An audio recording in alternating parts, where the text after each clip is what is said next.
October 16, 2025, 2:23 in the morning. The Black Sea, 6 nautical miles southwest of Cape Khersonis, Crimea.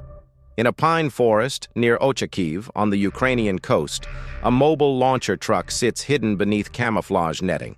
The night is moonless. The air temperature is 11 degrees Celsius. Sea state, 1.2 meters.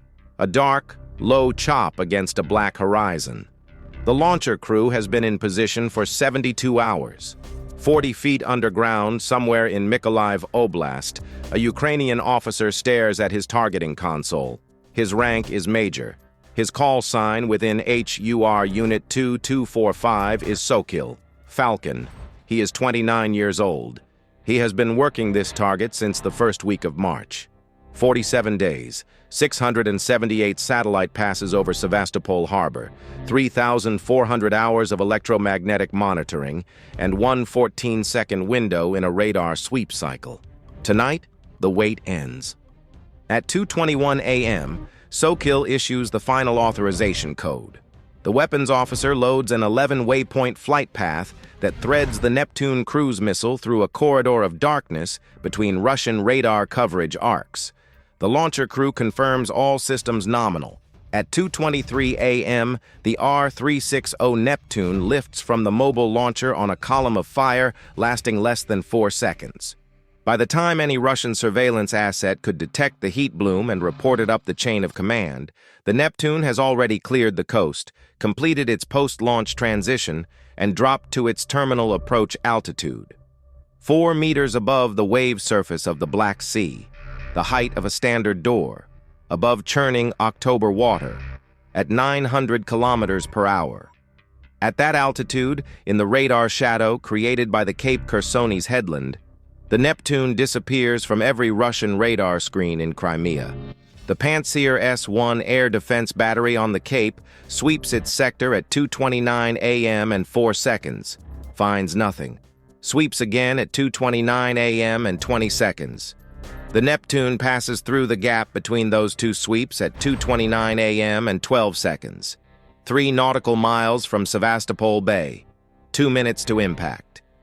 At 2:31 a.m. and 14 seconds, the R-360 Neptune strikes the port side of the project, 22160 patrol corvette Sergei Kotov, anchored at Inner Berth 7 of Sevastopol harbor.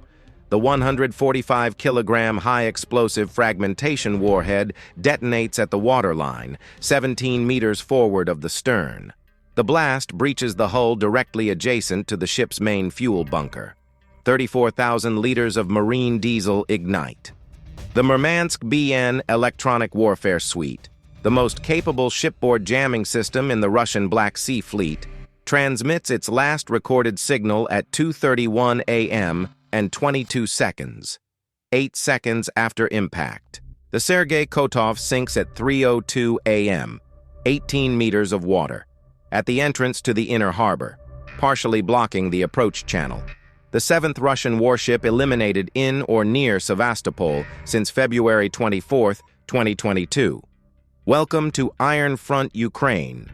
Today we're going through the most precisely engineered naval strike of this war, a 47-day intelligence operation executed with commercial satellite data and a single cruise missile that changed the electronic balance of power in the Black Sea overnight. This was not a lucky shot. The Neptune strike on the Sergei Kotov was the product of a methodology the Russian Navy did not believe existed: the ability to build a precise behavioral model of an active warship using only commercially available satellite data, cross-referenced with open-source electromagnetic analysis, to identify a recurring vulnerability in its maintenance schedule and exploit that vulnerability to the second. We'll walk through every layer of this operation: the intelligence architecture, the obstacles, the failed first attempt and what it revealed, the planning of the strike itself, and what happened in the 6 hours after the Sergei Kotov went to the bottom, the part of this story that has received almost no coverage outside Ukraine, and the part that matters most strategically. The story has layers the headlines missed entirely. To understand why the Sergei Kotov was worth 47 days of work, why Unit 2245 burned through thousands of analyst hours on a single patrol corvette, you need to understand what the ship actually was, not what it appeared to be on a naval registry, what it carried. The Project 22160 Patrol Corvette program was approved by the Russian Navy in 2014 following the annexation of Crimea.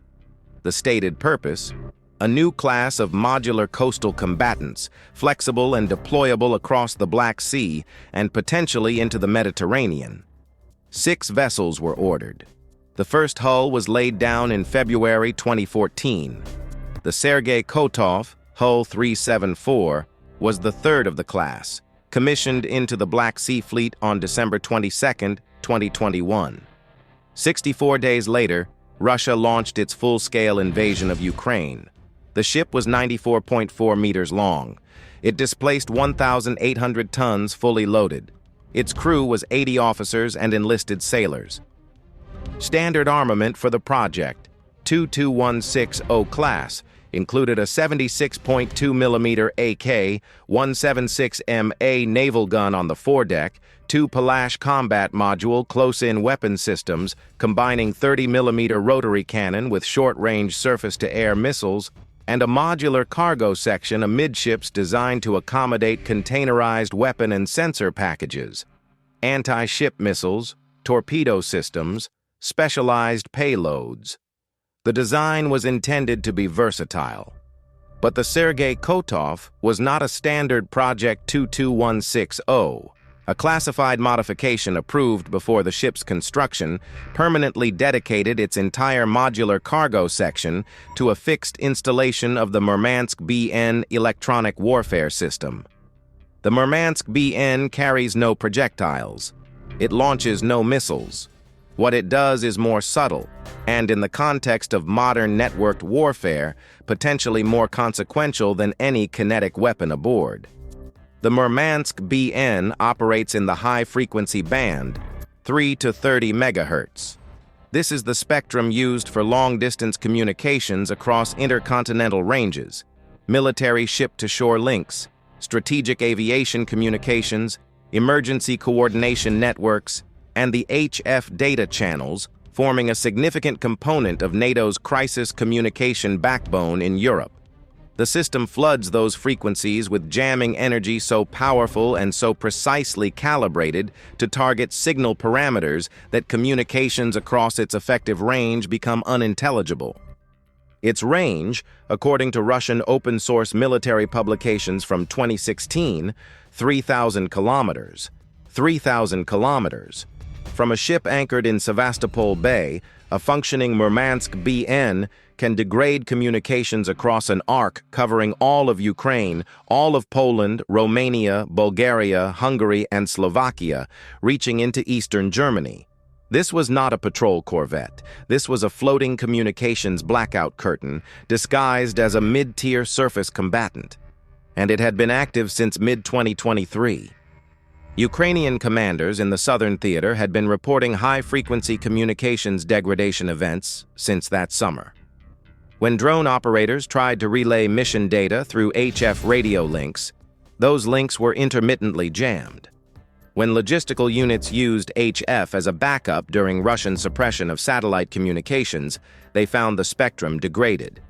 The events were irregular, centered on the Black Sea, propagating northward through ionospheric skip, inconsistent with any known Russian ground-based electronic warfare position. Ukrainian signals analysts investigated through the autumn of 2023. By December, they had tentatively attributed the bulk of the large-scale HF degradation events to a shipborne source operating near Crimea. The question was, which ship? The Black Sea Fleet in late 2023 had numerous vessels potentially capable of electronic warfare operations. Attributing a specific jamming signature to a specific hull without physical access to the ship or classified Russian technical documents was not straightforward. Traditional signals intelligence could tell you a jammer was active. It could not, by itself, tell you which vessel was carrying it. The approach Unit 2245 developed to solve this problem was indirect. They could not see the jammer, but they could see the power it consumed. The Murmansk BN, as installed on the Sergei Kotov, operated from a dedicated generator array. Running at full output, the system drew approximately 2.4 megawatts of electrical power, a load that could not simply be pulled from the ship's main power bus without degrading other systems. It required dedicated diesel generators running at sustained load, producing heat output that had to go somewhere. That heat output manifested as a thermal anomaly measurable by infrared satellite sensors. HUR Unit 2245 was established in October 2023 with a specific mandate: develop intelligence collection capabilities using commercially available satellite data, imagery from the European Space Agency's Sentinel constellation, from Planet Labs, from Maxar's Worldview platforms. The unit operated under Ukraine's main intelligence directorate with a methodology distinct from conventional intelligence approaches. Where traditional units relied on classified technical collection and human sources, Unit 2245 built its analytical picture from data any well-funded researcher could purchase. The difference was in knowing what to look for and how to process what you found. The unit's commanding officer was Lieutenant Colonel Andriy Vasilenko, partially declassified in the October 28 after-action report. A career intelligence professional with a background in signals analysis, he joined the HUR in 2015 and took command of Unit 2245 at its founding. Before the war, he had spent years developing open-source analytical methodologies. He understood that commercially available data, collected systematically and analyzed with the right tools, could reveal patterns invisible to any single observer working without automated analysis pipelines. In describing the unit's philosophy to a classified military briefing in early 2025, Vasilenko used a phrase that has since been quoted in multiple Ukrainian defense publications. Every system has a pattern. Every pattern has a gap. Every gap has a window. Our job is to find the window. The Sergei Kotov came onto Unit 2245's radar in March 2025, not because of something dramatic, because of something entirely routine.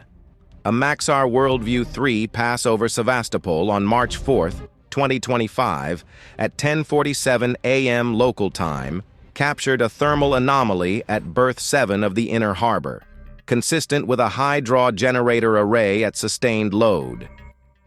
Cross-referenced against the ship's berthing schedule and the known specifications of Project 22160 vessels, the automated analysis pipeline flagged it as potentially significant. A single data point. A single data point proves nothing. We spent hours going through the technical specifications and the declassified sections of the HUR Unit 2245 operational logs, and one detail kept coming up.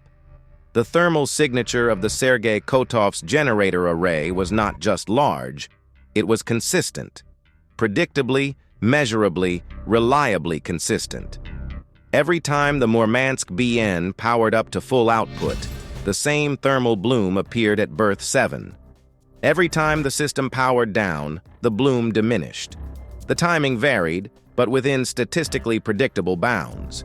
That consistency was the key to everything that followed. Beginning March 5th, Unit 2245 began systematic collection, 3 to 7 satellite passes per day over Sevastopol from 3 commercial providers. Automated pipelines flagging and quantifying thermal anomalies at berth 7. Parallel electromagnetic monitoring of the Murmansk BN's operational frequency bands. 2 independent data streams cross-checking each other. When both told the same story, the analysts had high confidence.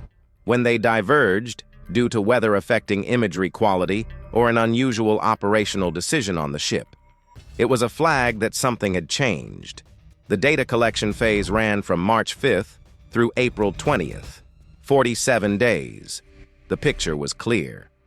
The Sergei Kotov activated its Murmansk-BN during evening operational windows typically beginning between 1800 and 2000 local time, aligned with peak HF military communications activity in the theater, when Ukrainian and NATO units reported end-of-day status and requested logistical coordination. But the system did not run continuously through the night. The Murmansk-BN required a maintenance and cooling window. The generator array had to be throttled back periodically to prevent thermal buildup in the power systems. Hardware components underwent automated diagnostic cycles during this window. On the Sergei Kotov, the maintenance window typically began somewhere between 100 and 400 local time and lasted between 90 minutes and 3 hours. During the maintenance window, the thermal signature at berth 7 declined noticeably. The Murmansk-BN jamming signal disappeared from the monitored frequency spectrum. Both data streams confirmed the same thing independently. By April 15th, Unit 2245 had a predictive model of the maintenance window on set. Given the system's activation time on any given evening, the model predicted the window with a confidence interval of plus or minus 45 minutes. This was the vulnerability, not a gap in radar coverage, not a weakness in armor, a gap in the ship's schedule, a recurring, predictable window when the most dangerous system aboard was at minimum output. The first targeting package was finalized on April 23, 2025. Strike date, the night of April 27th to 28th. Predicted maintenance window beginning around 1:30 a.m. A Neptune launch platform positioned near Ochakiv under camouflage. Crew briefed and ready. Final satellite validation at 9:15 p.m. on April 27th confirmed the Sergei Kotov at berth 7. Thermal signature normal. At 12:14 a.m. on April 28th, a second satellite pass confirmed the Sergei Kotov was no longer at berth 7. The Sevastopol harbor master's office had issued a routine dredging order for berth 7. The ship had been directed to a temporary anchorage outside the inner harbor, a scheduled operation planned weeks in advance through Russian port administration channels, visible nowhere in Unit 2245's collection. A bureaucratic maintenance note had moved the ship 30 minutes before the planned strike window. The Neptune launch was aborted at 12:19 a.m., 5 minutes after the position discrepancy was confirmed. 43 days of work, no result. What Unit 2245 did next was the most important decision in the entire operation. They did not retask the launcher for a hasty strike at the new position. They did not compress timelines to recover lost momentum. They went back to the satellite feeds, re-established collection on the ship's new anchorage, and rebuilt the behavioral model from the beginning. That discipline, the refusal to rush, the commitment to rebuilding the picture correctly rather than striking with degraded confidence, transformed a tactical near-miss into the operation that eventually sank the Sergei Kotov. Because in rebuilding it, they found something they had missed the first time. The Sergei Kotov's temporary anchorage placed the ship approximately 340 meters farther from the inner harbor entrance. Those 340 meters changed the approach geometry for a Neptune coming from the northwest, moving the ship slightly farther from the densest zone of Pantsir S-1 coverage at Cape Chersonese, slightly deeper into the terrain-generated radar shadow. The aborted April strike had been aimed at a harder target. The repositioned ship was easier to reach. They had not failed. They had been handed a better shot. But they still had not solved the radar problem. And the radar problem could kill the missile before it ever reached Sevastopol Bay. The Pantsir S-1 batteries deployed along the Crimean coastline after the Moskva sinking were positioned to provide overlapping coverage of the primary approach corridors from the Ukrainian coast. 4 batteries, overlapping, but not seamless. The Pantsir S-1 search radar completes a 360-degree sweep in 12 to 16 seconds, depending on the operational mode. A 12-second cycle is close-range intercept mode. 16 seconds is long-range search mode. The choice determines the size of any gap in coverage. Building an approach path through that gap required 3 inputs, each demanding its own intelligence effort. The first input was the battery's precise grid coordinates, accurate to within 30 meters. Unit 2245 obtained this through commercial satellite imagery and topographic analysis, confirmed by a Ukrainian intelligence asset operating in Sevastopol. That asset's identity and codename remain fully classified. The second input was the battery's current radar mode setting, 12-second or 16-second. This required real-time electronic intelligence collection against the Pantsir's radar emissions, monitoring frequency, scan rate, and pulse repetition interval to determine which mode was active. The third input was the Neptune's approach heading, the specific vector that, combined with the missile's speed and altitude, would bring it through the gap at the precise moment the radar was looking the other way. All three had to be correct. One wrong input, and the Neptune was trackable.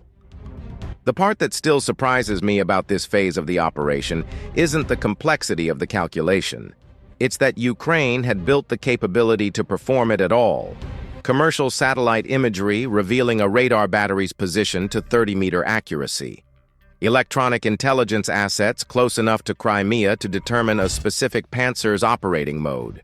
Missile engineering teams translating those intelligence inputs into a precise flight path adjustment. All of it coordinated across multiple units over months, without any of it leaking to Russian intelligence. The signals intelligence work against the Cape Chersonese battery ran through September and October 2025. Ukrainian electronic intelligence assets monitored the battery's radar emissions continuously, building a statistical behavioral picture. The finding was unambiguous. The Cape Chersonese Pantsir had been operating in 16-second sweep mode consistently since mid-September. Longer-range search mode, the mode a commander selects when he is primarily concerned about aircraft and long-range drones approaching at altitude, not sea-skimming missiles at 4 meters. This was rational doctrine for the Russian battery commander's actual threat picture. He was worried about Ukrainian air attack. His rational decision had opened a window. A 16-second sweep cycle, combined with the approach geometry calculated by the Neptune planning team, created a corridor at Cape Chersonese approximately 1,100 meters wide. The Neptune transiting that corridor at sea-skimming speed and altitude would pass through in approximately 16 to 18 seconds. Timing margin, 5 to 7 seconds on either side. Not comfortable. Enough. The new targeting package was completed October 12, 2025. 11 waypoints. Terminal approach corridor defined. Timing parameters locked to the predicted Murmansk-BN maintenance window and the October weather forecast. The Neptune battery repositioned to the Ochakiv launch site on October 13th. Pre-launch systems checks on October 14th. Final intelligence review on October 15th. One problem remained. The weather forecast for October 16th showed black sea wave heights of 1.3 to 1.8 meters in the approach corridor, within the Neptune's operational envelope, but at the upper edge for consistent sea skimming at 4 meters. Above 2 meters, the approach altitude would need to rise to 5 or 6 meters, potentially breaking above the radar shadow threshold at Cape Chersonese. The decision could not wait. The Murmansk-BN maintenance window was open. The Pantsir was in 16-second mode. The weather was borderline. At midnight on October 16th, the forecast refined. Wave heights 1.1 to 1.4 meters. Dropping. More favorable than the earlier model. One detail that stuck with us reviewing the operational timeline. The final Pantsir mode confirmation came at 11:47 p.m. on October 15th. The launch was not until 2:23 a.m., 2 hours and 36 minutes later. During that window, the battery could have switched modes for any number of reasons. A supervisory visit, a change in the threat picture, a routine operational adjustment. Unit 2245 had no real-time signals intelligence coverage of the battery during those hours. They had a 2-hour-old data point and 6 weeks of behavioral pattern that said the battery was statistically unlikely to change modes overnight. They launched on a 6-week pattern and a 2-hour-old confirmation. That is what operational intelligence decisions look like in practice. Not certainty. Well-founded probability, deeply researched, and ultimately accepted. Statistical confidence is not the same as certainty, but when that confidence is built over 47 days of systematic data collection, it is sufficient to act on. At 1:38 a.m., satellite imagery confirmed a measurable thermal decline at the anchorage. The Murmansk-BN maintenance window had begun. At 1:45 a.m., electromagnetic collection confirmed the jamming signal was absent from all monitored frequency bands. Vasilenko made the launch decision at 12:47 a.m. At 1:58 a.m., the battery commander completed the final targeting upload. At 2:21 a.m., Vasilenko transmitted the final launch authorization. At 2:23 a.m., the missile left the rails. The R-360 Neptune draws its lineage from the Soviet-era Kh-35 anti-ship design, significantly modernized in guidance, range, and terminal performance. Inertial navigation for the main flight phase. GPS-assisted corrections at programmed waypoints. Active radar seeker in the terminal approach phase, homing on the target's radar cross-section. Published range figures exceed 300 kilometers. Operational use has demonstrated effective engagements at ranges approaching 400 kilometers. At cruise speed of around 900 kilometers per hour, the 310-kilometer transit from Ochakiv to Sevastopol Bay took approximately 20 minutes. In those 20 minutes, the missile flew a path no Russian radar tracked. The 11 waypoints had been engineered over 3 weeks by the Neptune technical team working alongside Vasilenko's analysts. Each one calculated to exploit the specific characteristics of the Russian radar coverage envelope, the terrain of the Crimean Peninsula, and the physics of low-altitude flight over the Black Sea in October conditions. Waypoint 1 passed at 2:24 a.m. Course correction to avoid direct approach radar coverage. The Neptune swung south, hugging the western edge of the coverage gap. Waypoints 2 and 3, between 2:25 and 2:27 a.m., continued course adjustment toward the Cape Chersonese approach corridor, descending toward minimum altitude. Waypoints 4 through 7, threading the terrain-generated radar shadow, maintaining precise heading and altitude through the critical corridor. At 2:29 a.m. and 4 seconds, the Cape Chersonese Pantsir S-1 swept the northern sector. No return. At 2:29 a.m. and 12 seconds, the Neptune transited the gap zone at 4 meters altitude, 700 meters north of the headland. At 2:29 a.m. and 20 seconds, the Pantsir swept again. The Neptune was already 3 kilometers past the battery. At 2:30 a.m. and 40 seconds, the active radar seeker activated. It acquired the Sergei Kotov's radar cross-section at approximately 8 nautical miles. Lock, heading, speed, final approach. The Sergei Kotov's crew had no warning. The Palash close-in weapons system was in standby, reduced readiness during the maintenance hours. The electronic warfare operators were logging Murmansk-BN diagnostic data. The radar operator on watch had seen nothing unusual. The crew was following their standard maintenance protocol, the same protocol followed every night, part of the predictable routine that 47 days of satellite observation had mapped in detail. At 2:31 a.m. and 6 seconds, the Neptune entered the Palash's theoretical engagement envelope, 2 nautical miles. At 2:31 a.m. and 14 seconds, impact. The 145-kilogram high-explosive fragmentation warhead detonated at the waterline, 17 meters forward of the stern. The hull breach opened directly adjacent to the main fuel bunker. 34,000 liters of marine diesel. The initial explosion ignited the fuel. Secondary explosions followed within seconds as fire propagated through the engineering spaces. The Murmansk-BN's signal processing units, power feeds severed by the engulfed compartments, transmitted their final routine status broadcast at 2:31 a.m. and 22 seconds. The Sergei Kotov's flooding alarm activated at 2:33 a.m. Abandon ship ordered at 2:38 a.m. Russian emergency vessels dispatched from the inner harbor at 2:41 a.m., arriving at 2:58 a.m. At 3:02 a.m., the Sergei Kotov rolled to port and slid beneath the surface. All 80 crew members were accounted for in Russian Navy communications. Casualties were not publicly disclosed. The declassified after-action report noted, citing signals intelligence intercepts from Russian emergency services, that multiple crew members required immediate surgical intervention at Sevastopol City Clinical Hospital on Admiralty Boulevard. The Sergei Kotov settled in 18 meters of water at the entrance to Sevastopol Bay, its hull oriented across the approach channel, reducing navigable width from approximately 200 meters to approximately 80 meters. The 7th Russian warship lost at or near Sevastopol since February 2022, and the sinking was not the end of the operation.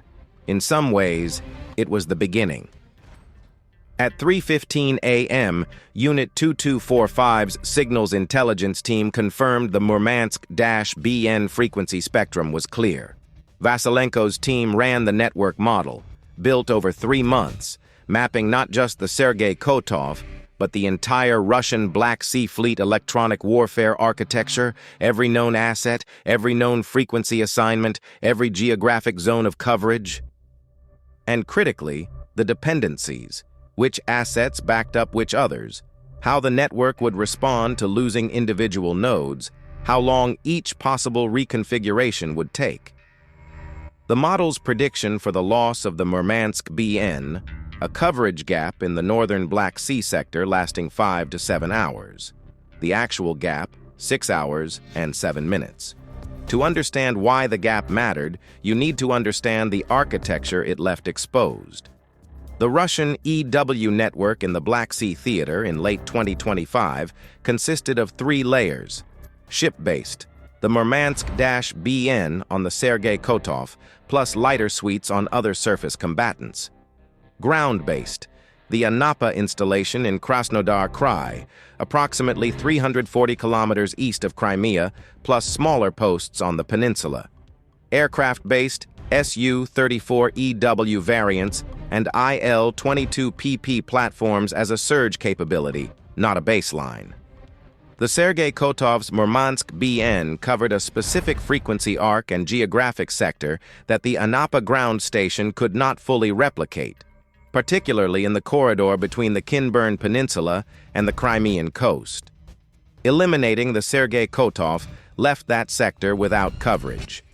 Reconfiguring Anapa to compensate required authorization from Black Sea Fleet EW Command, technical coordination across multiple units in different locations, physical repositioning of antenna arrays, and a frequency deconfliction process. Under emergency conditions, in the middle of the night, 6 hours and 7 minutes, the Marichka drone force had been pre-positioned for 17 days.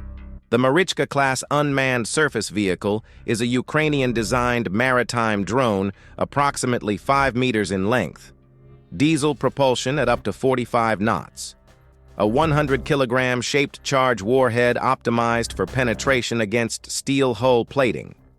Autonomous navigation using GPS cross-checked against optical flow sensors and pre-programmed route data. The drones operate in coordinated groups, each vehicle following an independent route that converges on the same objective from different vectors. 17 Marichka drones had been staged near the Kinburn Peninsula since October 13th. Waiting for one specific signal, confirmed elimination of the Murmansk-BN. At 3:22 a.m., 17 minutes after Unit 2245 confirmed the electronic window, all 17 were released.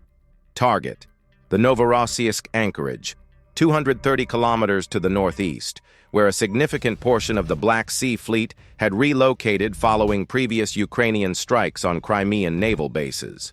At 45 knots, transit time was approximately 5 hours. The drones began arriving at Novorossiysk at 7:41 a.m.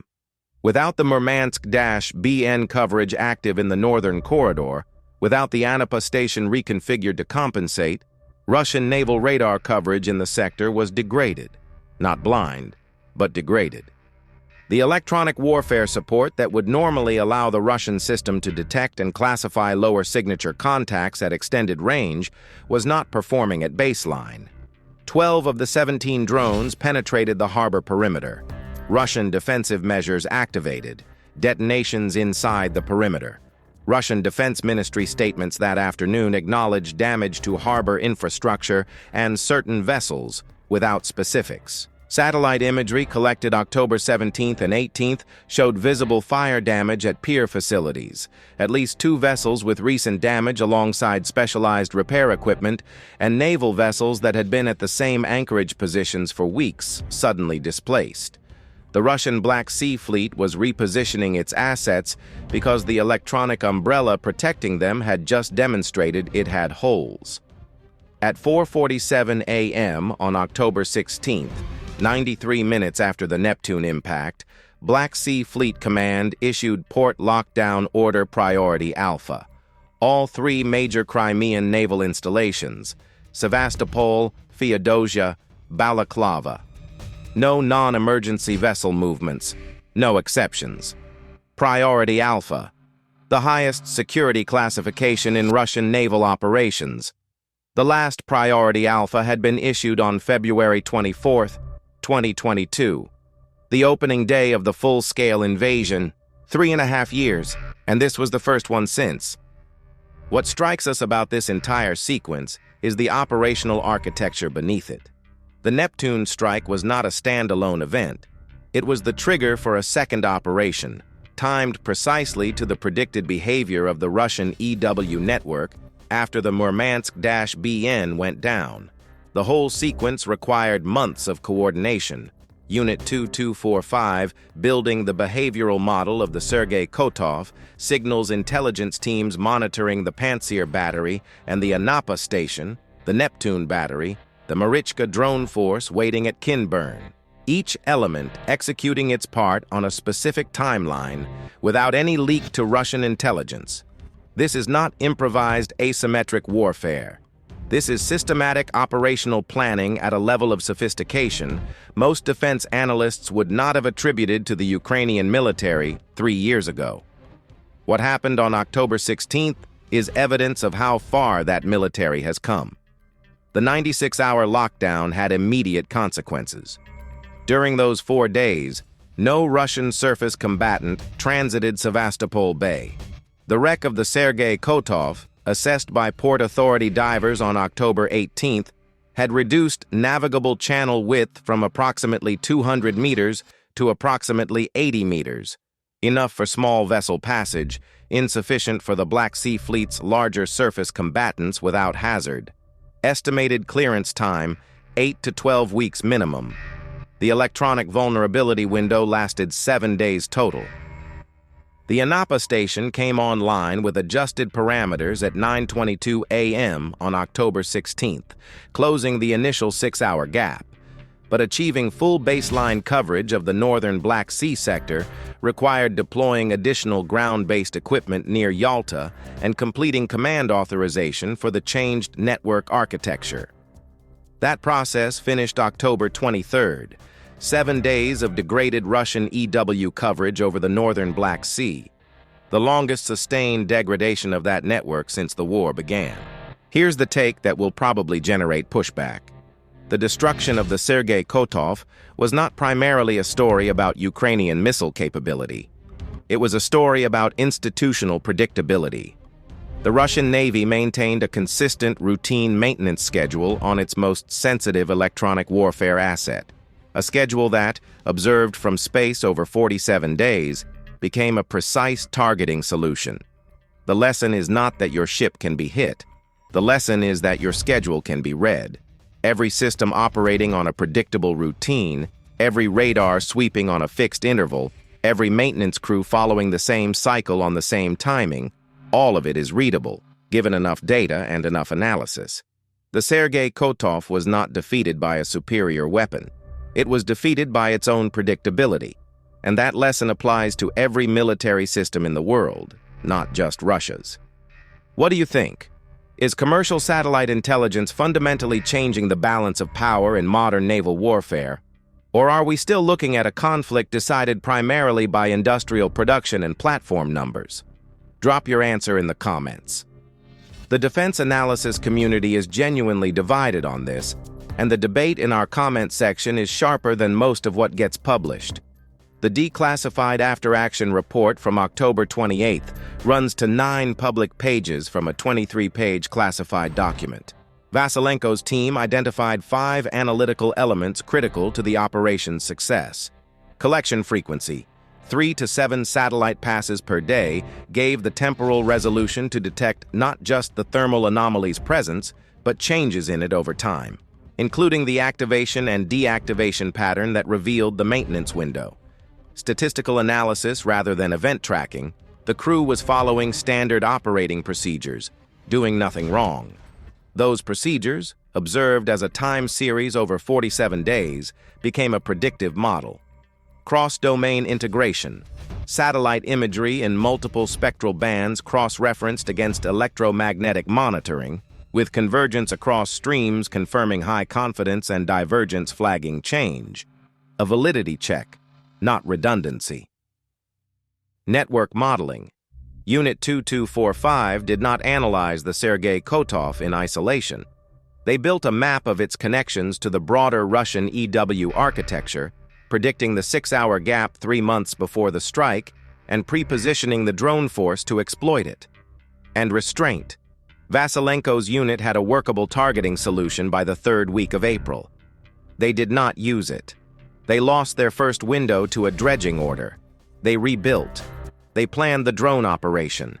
The extra months converted a tactical strike into a strategic operation with cascading effects reaching Novorossiysk, holding the Black Sea Fleet in port for 4 days, and degrading Russian electronic warfare coverage for a week. The restraint is the hardest element to explain to those who have not worked military intelligence operations. The temptation to strike the moment a targeting solution exists is intense. The discipline to wait, to plan, to use the strike as a trigger for something larger. That discipline is what separates competent military intelligence from exceptional military intelligence. The Anapa station reconfiguration closed the immediate 6-hour gap at 9:22 a.m. But something happened during those 7 days of degraded coverage that the after-action report mentions without elaborating on. The emergency reconfiguration of the Anapa station, the movement of ground-based equipment to Yalta, the command coordination across multiple Russian EW units, all of it was observable. Which units coordinated with which? Which command channels handled emergency reconfiguration? Which frequency assignments were prioritized under pressure? Unit 2245 was watching all of it. The classified portions of the after-action report note only that data collected during the 7-day vulnerability window was immediately incorporated into updated models of the Russian EW network architecture. What that means for future operations is left unstated. Will we see more operations of this type? Commercial satellite intelligence driving precision strikes that cascade into wider network effects in the next 12 months? Comment yes or no. Because the answer to that question is the most important strategic question currently being debated in defense ministries from Washington to Warsaw to Kyiv. The Sergei Kotov is the 7th Russian warship lost at or near Sevastopol since February 2022. The missile cruiser Moskva, April 14, 2022. The landing ship Saratov at Berdyansk, March 24, 2022. The submarine Rostov-on-Don in dry dock at Sevastopol, September 13, 2023. The landing ship Minsk in the same operation. The patrol ship Pavel Derzhavin, March 5, 2024. The missile ship Tsiklon, July 22, 2024. 7 ships, 3.5 years. The Black Sea Fleet entered the war with approximately 42 surface combatants and 7 submarines. By October 2025, Ukrainian intelligence estimates placed its effective strength at fewer than 20 surface combatants, many relocated from Crimean waters to Novorossiysk or Caspian ports. The fleet has not been destroyed, But the force that entered the war expecting to dominate its home waters has been functionally removed from the theater's most contested areas, not through a decisive naval battle, through a sustained campaign of precision strikes, each one the product of specific intelligence and specific operational planning. The declassified report's final paragraph, attributed to Vasilenko, the methodologies developed and validated in this operation have been fully operationalized and extended to additional target sets. Additional target sets. The report does not say which systems are under pattern-of-life analysis. It does not say which behavioral vulnerabilities have been identified. It does not say when the next window will be found or what will be sent through it. It says only that the methodology is running, continuously, against targets the Russian military does not know are being watched. Here's the part that doesn't make sense on the surface. By conventional measures, the Sergei Kotov was one of the better protected ships in the theater. Capable close-in weapons, panzer coverage from Cape Chersonese, an experienced crew, the most heavily defended anchorage in Crimea. By every traditional survivability metric, it should have been a hard target. What made it vulnerable was not conventional. It was behavioral, its schedule, its routine, the measurable, trackable, predictable pattern of its own operational life. The Sergei Kotov is at the bottom of Sevastopol Bay, not because Ukraine had a better missile. It's there because Ukraine had better analysts. 47 days, 678 satellite passes, 11 waypoints, 14 seconds. The Murmansk BN could jam NATO communications across 3,000 kilometers. It survived the Moskva sinking, 3 years of drone campaigns, every Ukrainian operation against Crimean targets. It did not survive its own schedule. The Russian Navy knows what happened on October 16th. What they do not know is which of their remaining systems has been mapped the same way, which schedules have been read, which gaps have been calculated, which windows are already identified. That uncertainty is itself a weapon. If you want to understand how this war is actually being fought, not in the headline strikes, but in the satellite imagery analysis centers and signals intelligence rooms where the real work happens, subscribe to Iron Front Ukraine. New analysis every week. The next video covers the Russian Black Sea Fleet's emergency response protocols, the specific operational security measures issued after the Sergei Kotov, and why those measures are far harder to implement than the order to implement them suggests. Like if this changed how you think about modern military intelligence. Drop yes or no in the comments on the satellite warfare question. And we will see you next week. This is Iron Front Ukraine. Stay sharp.